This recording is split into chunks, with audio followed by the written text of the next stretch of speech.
Guys, welcome to day 2 of Ubuntu and multi-agents. Today I'm just going to set up Apollo and I'm going to connect it to my Hermes agent. As I said, we are in Ubuntu today and it's kind of really exciting, mainly because everything is kind of different. You see, like if I want to actually open a cursor inside Ubuntu, usually you would have an icon somewhere here, you click it and cursor is open, right? In Ubuntu, it's kind of different. You have to go to terminal and enter this command or enter a command wherever the work or wherever the app is being installed. This is really good. I am thinking like the .exe file or any kind of dependencies is actually kind of a visual interface for this thing, right? Because more I get into AI, more I create apps, more I try to connect apps using multi-agents, this issue persists. And here you can see like Hermes agent has something known as files, right? So it has dockers, it has release MDs, it has like skills MD, all of these things. So previously when I was using Windows, it was super hard to even get this thing, right? Because Windows will say it is in WSL and WSL is not connected to Windows directly. There is an error, blah, blah, blah. But now I just have to install the Hermes agent and the Hermes agent is up and running really smoothly. Now today's thing is to connect the Hermes agent with Notion, Obsidian and Apollo. Let's go. You see this ad? We don't need that ad. In Ubuntu, in Firefox, there is an ad blocker, so we add it on to Firefox and we are going to add it and contest, confirm, done. Hopefully, I don't see ads anymore. Let's say I want to install Brave inside Linux. Usually you have a get Brave button and then download it. No, you have to copy this command, go and create a new terminal, paste this command here and place. And then I have to put my password. And this is how Brave would be installed, or any software in fact would be installed inside Linux. This set of armor, which was used to seal in my immeasurable, irresistible power, has now been broken. Processing, blah blah blah.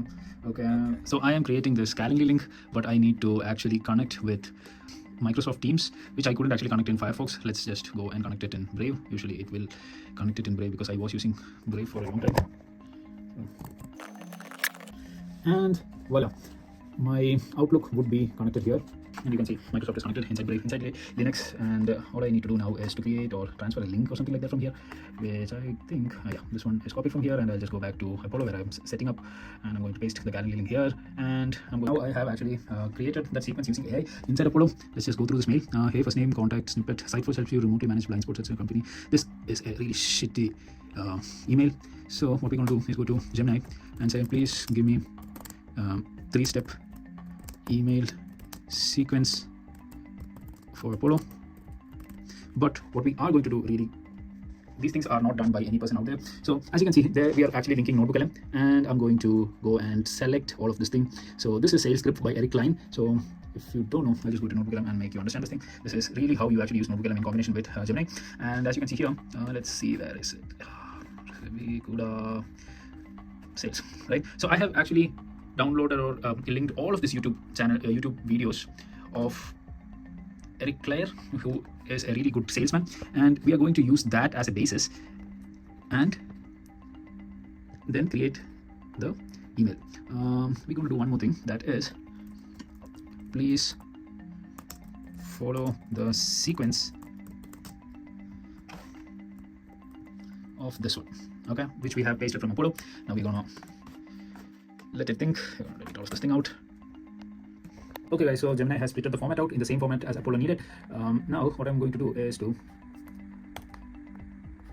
copy this and go back to the Apollo one and paste this here. Go to Google again and copy this one and paste this one. Go to this one, go back here, copy this comment here, go to Apollo again. Okay, I can't paste the subject line, but what I have done that, I have a call at 3 o'clock, and now is correct 3 o'clock, so I'm expecting that call, so I'm just going to lay over and I'm going to stop the recording. Okay, after we have created the sequence inside Apollo, we are going to select the prospects. So I'm going to do the prospect searcher inside Apollo itself. I do not have a prospects at the moment. Here you can see I need personas. Create a manual persona, marketing lead, no proposal. Give me just a second. I just need to go to jobs and job titles. From job titles, I need to go for owners, and owners exclude software engineers and yeah, software engineers is a management, right? And lookalike, I don't want it. Awards and certification, I don't want it. Let's say United Kingdom for now and UAE for later.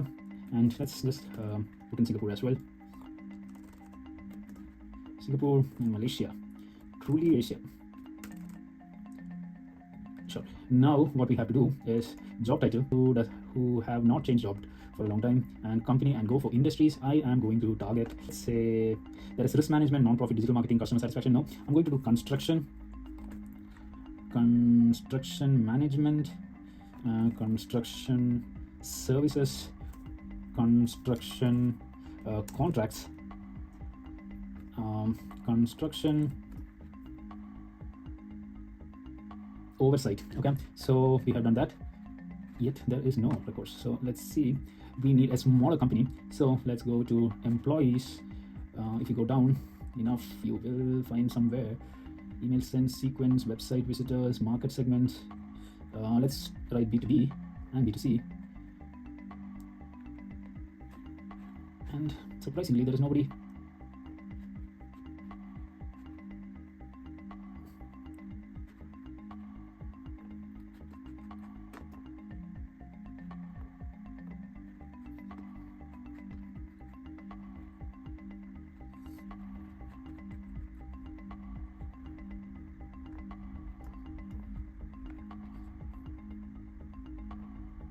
Okay, I think the change in job was the issue, and once I deleted that, I got around 6,000 results. And I want to have reaching to, so I want to reach to companies which are small to medium. I don't want to reach like 100 to 1,000 people employees. I just want to reach like 10 to 50. At most 50 is a bit too much, but let's say 10 to 20 people is the 3 to 20 people is the right metric for me. So let's just go, yeah, and go into employees here.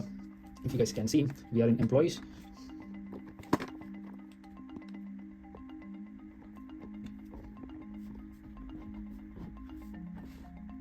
And inside employees, I'm going to say 1 to 10, and that's my whole segment. I'm not going to select even the 11 to 20. I'm just going to do 1 to 10, and I'm just going to select all of these people.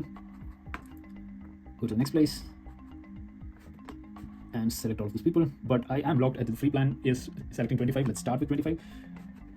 There is verified email address, so let's do that as well. Asking me whether we can send email to people if Apollo has not registered or verified the email. I'm going to say yes. There is a thing known as rotate email ID that I will do very soon. Everything else is really good. I'm going to save here.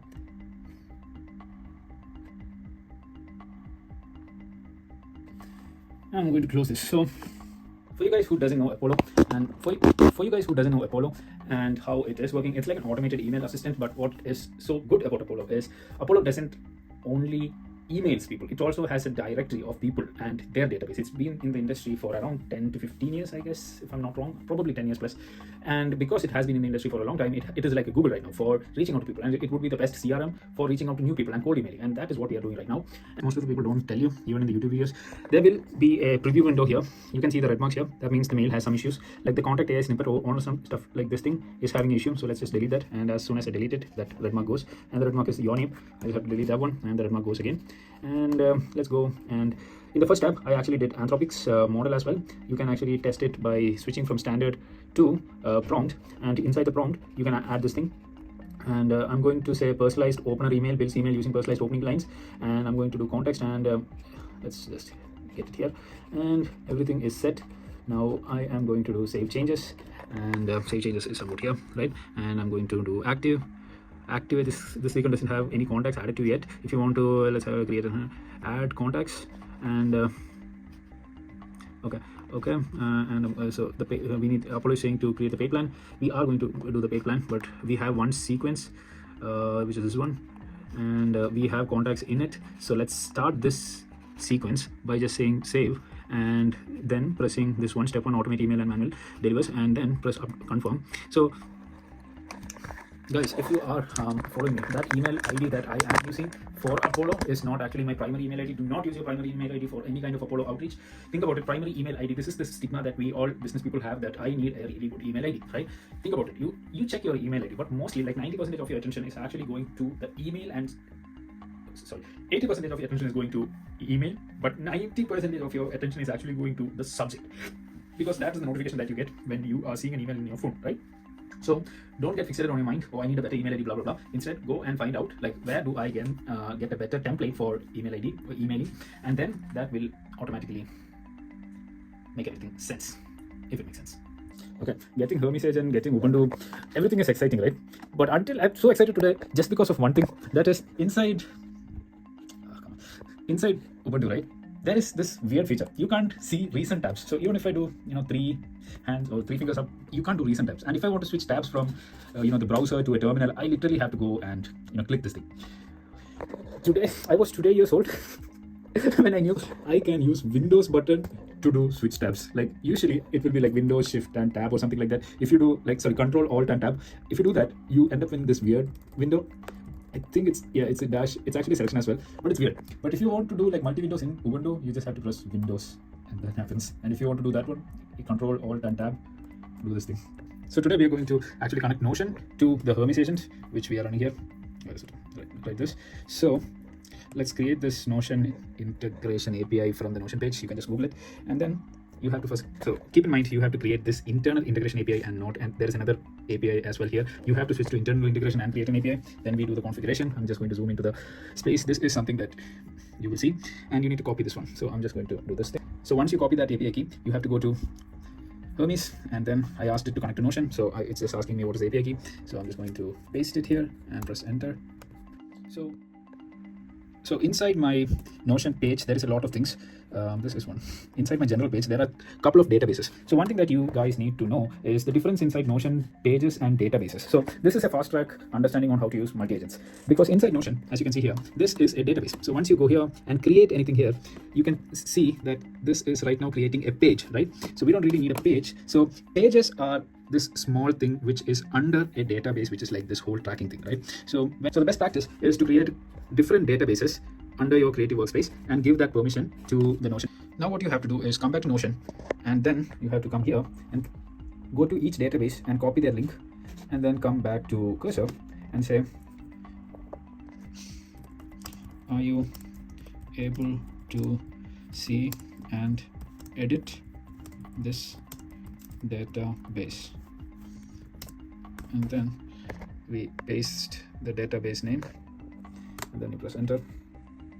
What all pages can you see in Notion, right? And after that, it has given me the sprints, social media, Cloudbot, creative project, goal tracker, pipeline tracker, daily checklist, was mind, test entry, TikTok, topics, and all of this thing. And that is actually true. It's true. If you go to Notion, you can see it's general, was mind, social media, Cloudbot, creative projects, goal tracker, pipeline tracker, and all of this are like this, right, inside Notion. But actually, if you export it, so if you export it into some kind of Google Sheet or something like that, it will kind of look like this. And the top headings, that will be task name, assigned to, due, is current sprint, project, sprint, status. Thing you need to be keeping in back of the mind, right? So if you want to if you want to create a sales CRM software, then you need to know, oh, this is how Notion is making my project, so I will use my CRM system CSV to so now what we're doing is actually two tiers. One is we have opened Hermes Agent Gateway, which is like the web UI of Hermes Agent. So now we are going to tell it to open it, and we have so let me explain what is this. So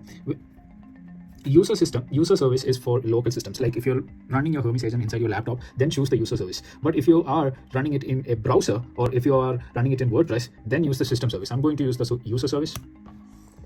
And again, there was one time more permission issues, and yes. So in order to do that, next you need to paste the command Hermes gateway start, which I'm going to paste it here.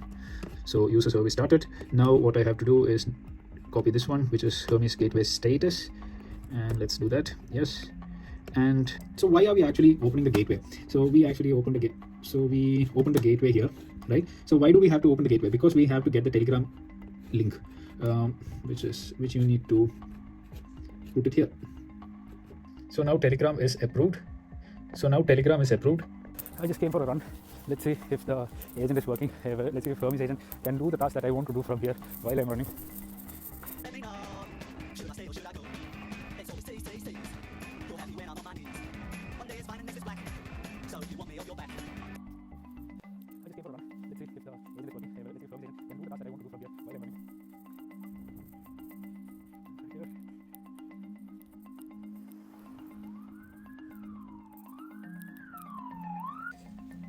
So while we were running, we actually created a page known as personal revelation inside here. So as you can see here, after this code execution, we had this thing coming up. And this one was running here. I just came after a run, and I have yet to shower. And then we are going to create a better environment for Hermes. But the good thing and the bad thing is there. Good thing is Hermes agent is running way smoother than OpenCloud. The bad thing is currently I am using OpenRouter's API. I needed a faster or a quicker model to respond. So at the moment we are using a, as you can see, this is the Telegram logs that Hermes agent is using. But the main problem that I have is, the thing is this. So at the moment we are actually not running all of these agents, but I want to actually run LFMW M2.5 1.2 thinking, which is the free model. But at the moment we are, if you don't know what is OpenRouter, you should definitely know it. I'm going to give you a very quick summary of OpenRouter. So OpenRouter has all of this agents, or like it has ChatGPT, it has Grok, it has Perplexity, it has all of the agents available, but you only have to pay for one agent's fee, that is OpenRouter, and it kind of diverges to any model. So let's see, at the moment I am, if I'm not wrong, using this one, NVIDIA Mento thing. I'm going to just copy this one. Actually there is a copy here, and I'm going to go here. So I want the thinking model here, so let me paste this one here and this one here, and you can see here. So here the context length is 33k, but the NVIDIA one is 128k. Reasoning is there, provider is 1, provider is 1, provider is 2 for ChatGPT 5.5. But as you can see, this thing is having a much more better reasoning, but somehow here the reasoning capacity is going down. I know that this is the date axis, but the latency is significantly different, because latency for the current model, which is NVIDIA's model, is around 1 second and 57 microseconds, right? But for latency for this model LFM is around 0.38 seconds. So I'm like, I need to switch to here for faster response, but obviously there is a loss of context, which I am okay to sacrifice. But here there is another thing. Here input is only text, but here input is text, video and image. And prompt training is here for the LFM model, but for the NVIDIA the prompt training is not there, but stream cancellation is there. Supporting tools are there. I think I will switch here, but let's see. You haven't yet reached like multi-agent configuration. I'm using Hermes agent here, but I really want to switch my agents from my NVIDIA supported agents to a faster model. So as you can see, this is the current model that I am using here in Hermes, but let me just zoom it down. But here, even though it has a longer context window than this model that I want to use, it has a significant drawback. That is the latency issue. So latency is 1.57 1 second and 57 microseconds, but it's actually really high. But for this model, the latency is 0.38. Even though we sacrifice a little bit of token size, I think faster response is much better than long-term memory for now, because I already have Obsidian for long-term memory. So I'm going to switch it. So the reason why I am making this video is for you guys to see this thing. So if you go and type in Hermes model, you can actually go to this context window or CLI. You can actually go to CLI and change the model. So I'm going to use OpenRouter, and then I'm going to change it to, I'm going to get the model name from the selection. So let me just see if they have it. If I paste it here, and yep, that is working. Now all I have to do is to delete all of this terminals here and make another terminal and call Hermes again. And as you can see, the model has been changed. Now the next big task that I want to do is to connect Obsidian inside here. Because we have switched the model, I think the response is much faster. Okay guys, it's late. It's 2:50 a.m. So I'm just going to sleep off for tonight and build the Hermes agent tomorrow. But a very interesting thing that I found out is there's a lot of skills like this one, and I'm really excited to understand those skills and how to use it. Like for example, they have like Whisper for speech recognition, and segment anything for image segmentation, clip for vision language model. So my idea is to create a Jarvis for businesses, right? So when you come to morning to your office, or once you open your laptop, today's update, right? Now tomorrow what we are going to do is something really something that I'm looking forward to, and that is this one. So this is Apollo, and I'm going to create the pay plan because I think this is value for money. And once I do the pay plan, I don't know where is the Apollo. Once I do this plan, which is the 49 USD, you do understand unlimited CRM blah blah blah. There is also MCP as well, CRM integration. So CRM integration is what we need. So even if the leads dies out here, we will get that lead data in our Notion, and that would be really, really great. I really want to buy Apollo tonight before I sleep, but it makes sense to buy tomorrow because the credit would be better. I kind of used all the credits today, because this is the free tier plan, and as you can see, it's 80 of 155. And today we created the sequence. I want to create like 3 more sequence, and also I need to make a bit more of dummy email accounts to send out to people. So tomorrow let's do Apollo, and that's it for today. This is day 3.